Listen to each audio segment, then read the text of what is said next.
कहानी की शुरुआत बोहेमी नाम के आदमी से होती है जो 1971 से जेल में पड़ा सड़ रहा था। बोहेमी का अब अपनी जिंदगी से पूरा इंटरेस्ट खत्म हो चुका था क्योंकि उसकी सारी जिंदगी इसी जेल में गुजरने वाली थी। जब बोहेमी पहली बार जेल में आया था तब शुरुआती दिन उसके लिए बेहद बुरे रहे थे, मगर धीरे धीरे उसे जेल की आदत लग गई और उसने कुछ दोस्त भी बना लिए जिनके साथ वो थोड़ा बहुत वक्त बिताया करता था। उस जेल में ज्यादातर गार्ड्स ठीक थे, मगर उन सब में एक प्रिजन गार्ड था जिसका नाम वेकिस्की था। वेकिस्की अक्सर कैदियों को बिना वजह बहुत बेरहमी से मारा करता था। अब हम देखते हैं कि उसी जेल में एक वर्कशॉप मौजूद थी जहां जाने का सपना हर कैदी देखा करता था, क्योंकि उस वर्कशॉप में 2 दिन काम करने पर 3 दिन की सजा कम हो जाती थी। साथ ही वहां काम करते करते उनका दिन भी बहुत आसानी से गुजर जाता था। शाम के 5 बजते ही उन्हें वापस जेल की सेल्स में भेज दिया जाता था, जहां वो अपना बाकी का समय शतरंज खेलते और बातें करते हुए गुजार देते थे। फिर एक दिन जेल के वार्डन ने बोहेमी को अपने ऑफिस बुलाया और उससे कहने लगा कि उन्हें अपनी वर्कशॉप की प्रोडक्टिविटी बढ़ाने की बहुत ज्यादा जरूरत है ताकि उसे बोनस मिल सके। अब वार्डन बोहेमी से कहता है कि अगर वो अगले 6 महीनों में वर्कशॉप की प्रोडक्शन बढ़ा देता है तो उसे अगले साल जेल से रिहा कर दिया जाएगा, मगर बोहेमी को इसके लिए कुछ और कैदियों की जरूरत थी। वार्डन उससे कहता है कि वो किसी भी कैदी को चुन सकता है। तब बोहेमी एक बेहद खतरनाक कैदी हैटचेट का नाम लेता है और उसका नाम सुनते ही वार्डन तुरंत मना कर देता है, मगर बोहेमी उससे कहता है कि अगर वो हैटचेट को इसमें शामिल नहीं करेगा तो बोहेमी भी इस वर्कशॉप में काम बिल्कुल नहीं करेगा। अब वार्डन बोहेमी की बात मान लेता है और फिर जेलर वेकिस्की को भेजा जाता है हैटचेट को उसकी सेल से बाहर लाने के लिए। पूरी जेल में एक अलग सेक्शन बनाया गया था जिसमें मौजूद सेल्स में बेहद खतरनाक कातिलों को रखा गया था। उन्हें जेल में बाकी कैदियों की तरह सेल्स से बाहर निकलने की इजाजत नहीं थी। अब वेकिस्की हैटचेट के सेल में पहुंचता है। हैटचेट एक बेहद खतरनाक और लंबा राक्षस की तरह दिखने वाला कैदी था जिसने कई खून कर रखे थे। बोहेमी की दोस्ती हैटचेट से जेल में कुछ महीनों पहले हुई थी जब हैटचेट को उसके सेल से बाहर निकाला गया था और उसी वक्त एक लड़ाई में उसने बोहेमी की जान बचाई थी। तब से बोहेमी और हैटचेट में दोस्ती हो गई, मगर उस दिन के बाद बोहेमी ने उसे दोबारा सेल से बाहर नहीं देखा। अब सभी कैदियों को एक बस में बैठाया जाता है। बोहेमी ने 6 कैदियों को वर्कशॉप के लिए चुना था जिनके नाम सर्शिम, चौदार, हैटचेट, प्रोफेसर, राडो और ग्रूम थे। जेलर वेकिस्की भी उनके साथ उसी बस में जाने वाला था और हर बार की तरह वो इस बार भी कैदियों को बेवजह पीट रहा था। अब वो सभी एक स्टील की फैक्ट्री पहुंचते हैं जहां सभी कैदियों को बस से उतारा जाता है। तभी उन सभी में से एक कैदी एक गार्ड का मजाक उड़ाने लगता है, मगर वो गार्ड इस वक्त उसे नहीं मार सकता था क्योंकि आज उन कैदियों से काम कराया जाना था। अब वेकिस्की उस कैदी को अपने पास बुलाकर कहता है कि अगर उसने ये हरकत दोबारा दोहराई तो वो उसके हाथों की एक एक हड्डियां तोड़ डालेगा, और फिर सभी कैदियों को एक कतार में फैक्ट्री के अंदर भेज दिया जाता है। वहीं वो लोग केवल हैटचेट को एक सिक्कड़ में बांध देते हैं क्योंकि हैटचेट के गुस्से का कोई भरोसा नहीं किया जा सकता था। अब वेकिस्की अपने जूनियर को साइड में ले जाकर समझाता है कि उसे इन कैदियों से कोई भी हमदर्दी रखने की जरूरत नहीं क्योंकि ये बेहद खतरनाक हैं। अब सभी मिलकर मशीनों को चालू करने की तैयारी में लग जाते हैं। तभी प्रोफेसर और एलियन नाम के एक कैदी के बीच बहस हो जाती है। एलियन उन कैदियों में से नहीं था जिसे बोहेमी ने अपने साथ काम करने के लिए चुना था। एलियन को वार्डन ने भेजा था ताकि वो बोहेमी और उसके साथियों के काम में हाथ बटा सके।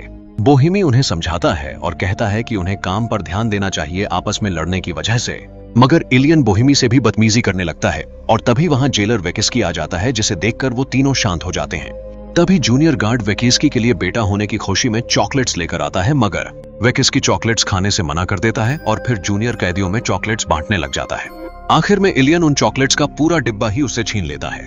अब वेकिस्की जूनियर गार्ड को साइड में बुलाकर उससे कहता है कि बेहतर होगा अगर वो इन कैदियों से दूरी बनाकर रखे क्योंकि इनमें और जानवरों में कोई फर्क नहीं।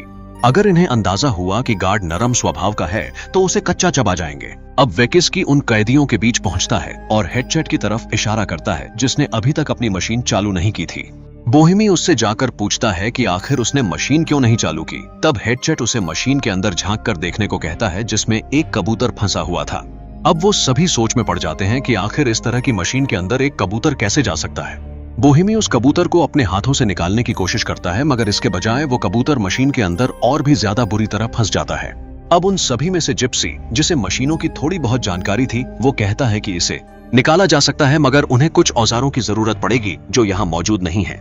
इतने में वेकिस्की वहां आ जाता है और उस कबूतर के फंसे होने के बावजूद मशीन को चालू करने को कहता है, मगर किसी भी कैदी में इतनी हिम्मत नहीं थी कि वो हैटचेट से पंगा ले सके, इसलिए सभी उस मशीन से दूर हट जाते हैं। ये देखकर वेकिस्की अपने जूनियर को जाकर मशीन चालू करने का आदेश देता है। जूनियर हिचकिचाते हुए मशीन को चालू करने जाता है, मगर हेडचेट उसकी गर्दन को जंजीर से पकड़कर उन सभी को धमकी देता है कि अगर ये मशीन चालू हुई तो हेडचेट इस गार्ड की गर्दन उसके शरीर से अलग कर देगा। इतने में इलियन वेकिस्की पर लोहे की रॉड से हमला करता है और वेकिस्की भी बेहोश पड़ जाता है। जिप्सी जाकर वर्कशॉप के दरवाजे को ब्लॉक कर देता है ताकि उस वक्त कोई अंदर न घुस सके। अब वो सभी वेकिस्की को जंजीरों से बांध देते हैं और जूनियर गार्ड अभी भी हेडचेट के हाथों फंसा होता है। वेकिस्की उन सभी से कहता है कि कुछ ही देर में पुलिस पेट्रोल टीम वहां पहुंच जाएगी। अगर वो सभी उन दोनों को अभी आजाद कर देंगे तो उन्हें कम सजा दी जाएगी। ये सब देखकर बोहेमी परेशान हो जाता है और कहता है कि वो खुद जाकर पुलिस को यहाँ ले आएगा। मगर तभी हेडचेट उससे कहता है कि अगर उसने ऐसा किया तो वो जूनियर गार्ड को खत्म कर डालेगा। इतना सुनते ही बोहेमी रुक जाता है। अब वेकिस्की उन सभी से कहता है कि उन्हें मौत की सजा दी जाने वाली है जब वो दोबारा पकड़े जाएंगे, क्योंकि उन्होंने जेल के अधिकारियों पर जानलेवा हमला किया है और उन्हें बंदी बनाया है। ये सुनकर जिप्सी परेशान हो जाता है क्योंकि वो कई सालों से अपने परिवार से नहीं मिला था और वो अभी मरना नहीं चाहता था। जिप्सी और इलियन के बीच बहस हो जाती है क्योंकि वो इलियन और हेडचेट के कारण मौत की सजा पाना नहीं चाहता था।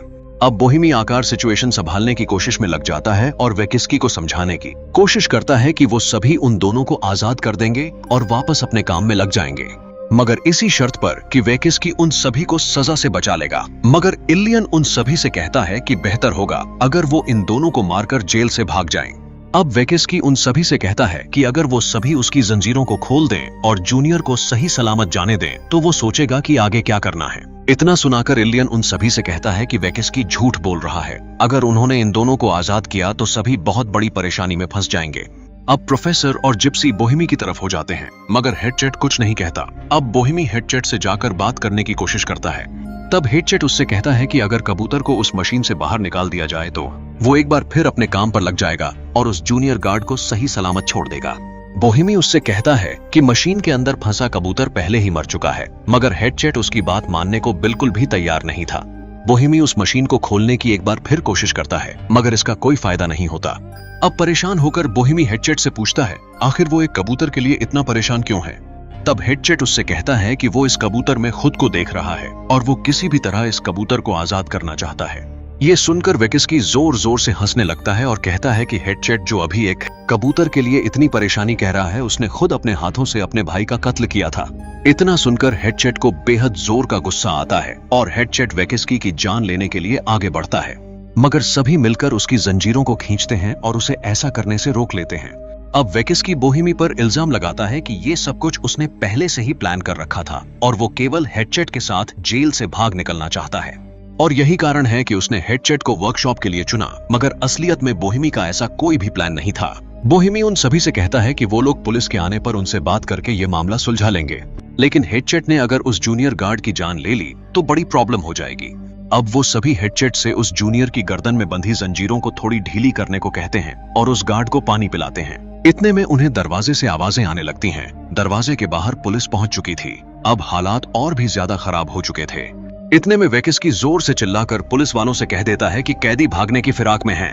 अब पुलिस वाले अलर्ट हो जाते हैं और हेडचेट बोहेमी को धमकाते हुए कहता है कि बेहतर होगा वो गेट न खोले।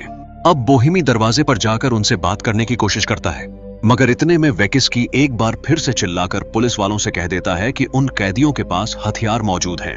अब वो पुलिस वाले गेट्स को बाहर से खोलने की कोशिश करने लगते हैं। तभी प्रोफेसर उन पुलिस वालों से बाहर जाकर बात करने का फैसला करता है। दो पुलिस वालों में से एक पुलिस वाला मदद के लिए और आदमियों को बुलाने चला जाता है और एक वहीं रुक जाता है ताकि कैदी वहां से भाग न सकें। अब प्रोफेसर गेट से बाहर आता है और उस पुलिस वाले से बात करने की कोशिश करता है, मगर वो पुलिस वाला बिना कुछ सोचे समझे उस पर गोली चला देता है। प्रोफेसर वहीं मारा जाता है। अब इस बात से बोहेमी और बाकी लोगों को बेहद बुरा लगता है और बोहेमी उस गेट का लीवर तोड़ देता है जिससे उसे बाहर से खोला न जा सके। अब ये खबर सुनकर जेल का वार्डन भी वहां पहुंच जाता है और उन पुलिस वालों से सारे हालात के बारे में पूछता है। पुलिस वाले बताते हैं कि उन्होंने अभी तक कैदियों से बात करने की कोशिश नहीं की, मगर उन्हें शक है कि कैदी भागने की कोशिश कर रहे हैं। अब वार्डन कमिश्नर के पास जाता है और उसे सभी पुलिस वालों को यहाँ से वापस ले जाने को कहता है, मगर कमिश्नर उसकी बात मानने को बिल्कुल भी तैयार नहीं था। वहीं दूसरी तरफ सभी कैदी अंदर बैठे इस सोच में पड़े थे कि वो अब पूरी तरह फंस चुके हैं और अब उन्हें बचने के लिए आखिर क्या करना चाहिए। अब इतना सब कुछ हो जाने के बावजूद वो लोग उन दोनों गार्ड्स को पानी पिलाते हैं और फिर बोहेमी उन सभी से कहता है कि उन्हें गेट खोल देना चाहिए क्योंकि उनके पास और कोई दूसरा ऑप्शन नहीं। मगर सभी प्रोफेसर की मौत देखकर ये रिस्क बिल्कुल भी नहीं लेना चाहते थे। बोहेमी उन सभी से कहता है कि इस जगह पर केवल एक दरवाजा मौजूद है, वो यहाँ से किसी भी हालत में नहीं भाग सकते, उनके लिए सरेंडर करना ही सबसे बेहतर ऑप्शन होगा। अब बोहेमी उन सभी की बिना सुने जाकर दरवाजा खोलने का फैसला करता है और कहता है कि उसे कोई फर्क नहीं पड़ता अगर हेडसेट उस गार्ड को मार भी दे। मगर बोहेमी जैसे ही दरवाजे की तरफ बढ़ना शुरू करता है, वैसे ही हेडसेट उस गार्ड को खत्म करने लगता है और बोहेमी को मजबूर करता है उसकी बात मानने के लिए। अब वार्डन एक मिनिस्टर को फोन लगाता है और उससे कमिश्नर को वापस भिजवाने के ऑर्डर्स ले लेता है।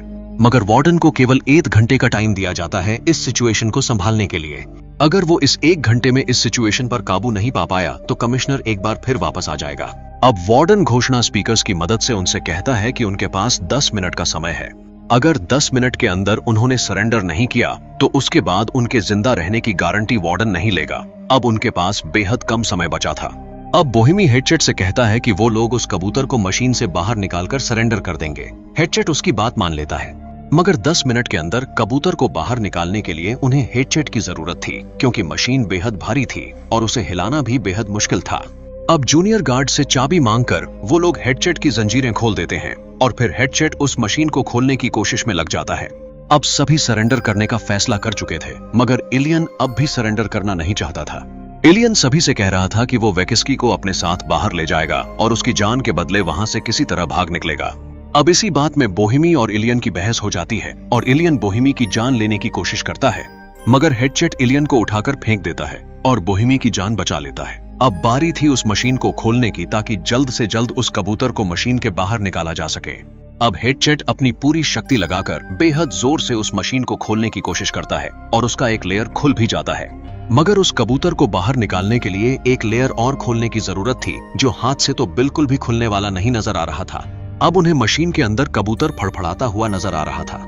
अब हेडसेट उसे देखकर सभी को बताता है कि हर रोज उसे सपना आता है कि कुछ लोग उसे जिंदा दफना रहे हैं, और जब वो उन्हें आवाज लगाकर पुकारने की कोशिश करता है तब वो लोग हंसने लगते हैं और उसे तड़पता हुआ छोड़ जाते हैं। हेडसेट को ये सपने कई दिनों से परेशान कर रहे थे। उसे इस कबूतर में खुद की परछाई नजर आ रही थी, इसलिए हेडसेट उसे मरने नहीं देना चाहता था। अब वो लोग एक बार फिर मशीन खोलने की कोशिश करने लगते हैं और बोहेमी जाकर जूनियर गार्ड से मदद मांगता है। जूनियर शुरुआत में उसकी मदद करने से मना कर देता है, मगर बोहेमी के धमकाने पर उसे उनकी मदद करनी पड़ती है। अब कमिश्नर बैठकर सभी कैदियों के केस देख रहा होता है, वहीं दूसरी तरफ सभी उस मशीन को खोलने की लगातार कोशिश कर रहे होते हैं, मगर वो मशीन बेहद भारी और मजबूत थी, उसे खोल पाना कुछ ज्यादा ही मुश्किल हो रहा था। वहीं दूसरी तरफ 10 मिनट गुजरने में थोड़ा सा ही समय बचा था। अब उनकी मदद करते वक्त जूनियर गिप्सी से पूछता है कि आखिर हेडसेट ने कौन सा गुनाह किया है। तब गिप्सी उसे बताता है कि कई सालों पहले हेडसेट एक स्टील मिल में काम किया करता था। उन दिनों उसने पैसे इकट्ठा किए थे अपने भाई की शादी के लिए।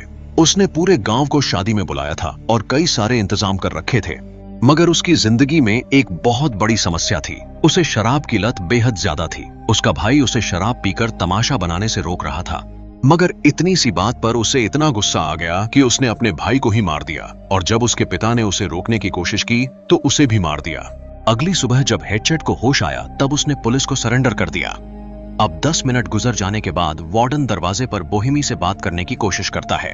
बोहेमी उससे कहता है कि एक मशीन में एक कबूतर फंसा है, उसे बिना बाहर निकाले वो लोग दरवाजा नहीं खोल सकते, उन्हें केवल थोड़ा और वक्त चाहिए, उसके बाद वो लोग चुपचाप सरेंडर कर देंगे। वार्डन कहता है कि उसे वेकिस्की से बात करने की जरूरत है, मगर वेकिस्की वार्डन से झूठ कहने लगता है कि इन कैदियों को भागने के लिए और वक्त चाहिए, ये केवल झूठा बहाना कर रहे हैं। बोहेमी और गिप्सी वार्डन को समझाने की कोशिश करते हैं कि वेकिस्की झूठ कह रहा है, मगर वार्डन को उन दोनों की बात कुछ हजम नहीं हो रही थी। वार्डन उनसे कहता है कि बेहतर होगा वो तुरंत दरवाजा खोल दें, वरना उन्हें सजा दी जाएगी। अगर वो अभी दरवाजा खोल देते हैं तो उन्हें किसी भी तरह का कोई नुकसान नहीं पहुंचाया जाएगा। मगर बोहेमी उनसे कहता है कि अगर ऐसा ही था तो उन्होंने प्रोफेसर की जान क्यों ली, वो केवल उनसे बात करने दरवाजे के बाहर आया था। अब वार्डन उन्हें समझाने की कोशिश करता है कि बेहतर होगा अगर वो तुरंत दरवाजा खोल दें, और वार्डन बोहेमी से ये भी कहता है कि अगर उसने बात नहीं मानी तो उसे अगले साल जेल से नहीं छोड़ा जाएगा, जैसी उनकी बात हुई थी। अब ये बात सभी सुन लेते हैं और उन्हें लगता है कि बोहेमी उनका केवल इस्तेमाल कर रहा है और अगले साल खुद जेल से छूटकर चला जाएगा। एलियन उससे कहता है कि वार्डन उसे केवल झूठ बोल रहा है, वो अपना काम करवाकर उसे भूल जाएगा, मगर बोहेमी के पास उनकी बात मानने के सिवाय और कोई दूसरा ऑप्शन नहीं था। अब बोहेमी वेकिस्की को छोड़ने का फैसला करता है, मगर एलियन उसे ऐसा करने से रोकता है। लेकिन हेडचेट वेकिस्की को जाने देता है क्योंकि वर्डन की शर्त के हिसाब से अगर वो गार्ड्स को छोड़ दे तो वर्डन उन्हें 1 घंटा और देगा जिसमें वो लोग मशीन से कबूतर निकाल पाएंगे। अब वर्डन सारी बात जाकर कमिश्नर को बताता है और कहता है कि वायलेंस की जरूरत नहीं, कैदी खुद ही कुछ देर बाद सरेंडर कर देंगे। कुछ ही देर में वो लोग वेकिस्की को लेकर बाहर आते हैं, मगर कमिश्नर वर्डन की बात न सुनते हुए उन पर गोलियां चलाना शुरू कर देता है। किस्मत से वो गोलियां केवल वेकिस्की को लगती हैं और बोहेमी बच जाता है। वर्डन को कमिश्नर पर बेहद गुस्सा आता है और वर्डन कमिश्नर को एक मुक्का मार देता है, लेकिन अब वर्डन भी कुछ नहीं कर सकता था क्योंकि अब 1 घंटा बीत चुका था और पूरी स्थिति कमिश्नर के हाथ में आ गई थी। बोहेमी का भरोसा अब वर्डन से पूरी तरह उठ चुका था। अब कमिश्नर ने सोल्जर्स को बुलाना शुरू कर दिया था। गोलियां लगने के बावजूद अभी वेकिस्की बुरी हालत में जिंदा था। अब वो सभी ठोक पिट कर किसी तरह मशीन को तोड़कर उस कबूतर को बाहर निकालने की कोशिश लगातार कर रहे थे। इलियन वहां से भागना चाहता था और उनकी किसी भी तरह की मदद नहीं कर रहा था, मगर कुछ देर बाद परेशान होकर इलियन एक कट्टर लेकर उस मशीन को काटना शुरू कर देता है, लेकिन वो मशीन बेहद मोटी थी और इसका कोई फायदा नहीं होता। धीरे धीरे वो सभी परेशान होने लगते हैं और इसे अपना आखिरी समय समझते हुए एक दूसरे को अपनी जिंदगी की ख्वाहिशें बताने लगते हैं। हेडचेट उनसे कहता है कि उसकी सारी ख्वाहिशें खत्म हो चुकी हैं। फिलहाल के लिए उसे केवल इस कबूतर की जान बचानी है और कुछ भी नहीं। अब वो लोग उस मशीन को तबाह करने का फैसला करते हैं और वेकिस्की के पास जाकर किसी औजारों के शेल्फ के बारे में पूछते हैं। वेकिस्की उन्हें औजारों के साथ साथ एक हथियारों के शेल्फ के बारे में भी बता देता है, क्योंकि उसे इस बात का बेहद बुरा लगता है कि जिन लोगों के लिए वो इतने दिनों से काम कर रहा था, उन्होंने एक बार भी उस पर गोली चलाने से पहले नहीं सोचा। वेकिस्की उनसे कहता है कि वो बोहेमी की वो उसकी जरूर मदद करे और अगले 6 महीनों के अंदर वो जेल से बाहर होगा और अपनी 16 साल की सजा से बच जाएगा। अब बोहेमी औजार लेकर आता है जिससे उस मशीन को पिघलाकर खोला जा सकता था और वेकिस्की की चाबियां उसे वापस लौटा देता है। अब बैठा हुआ हेडचेट बोहेमी से बताता है कि जब अगले दिन उसे होश आया तब उसने खुद को खत्म करने की कोशिश की, मगर वो इसमें नाकाम रहा। हेडचेट उसे कहता है कि इतने बुरे सपनों और पूरी यादों के बाद केवल खुद को इंसान महसूस करना चाहता है, इसलिए वो किसी भी हालत में उस कबूतर की जान बचाना चाहता था। बोहेमी को उसकी बातें सुनकर बेहद बुरा लगता है।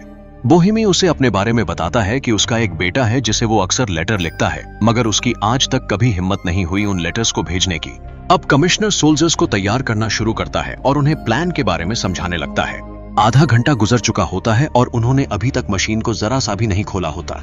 अब वेकिस्की उन सब से कहता है कि अगर वो लोग उसे खोल दें तो वो उनकी मशीन को खोलने में मदद करेगा। यह इसलिए नहीं कि वो भी कबूतर की जान बचाना चाहता है, बल्कि इसलिए कि अगर उन्होंने समय पर सरेंडर नहीं किया तो वो लोग अंदर आकर सभी को मार डालेंगे। अब वो लोग वेकिस्की को खोल देते हैं और वेकिस्की उस औजार को चालू कर देता है जिससे पिघलाकर मशीन को खोला जा सकता था। अब कमिश्नर के बुलाए सोल्जर्स ने वर्कशॉप की गेट पर डायनामाइट्स लगाने शुरू कर दिए थे ताकि गेट को उड़ाकर अंदर घुसा जा सके। अब कई देर की मेहनत के बाद आखिरकार वो मशीन खुल चुकी थी और अंदर मौजूद कबूतर सही सलामत था।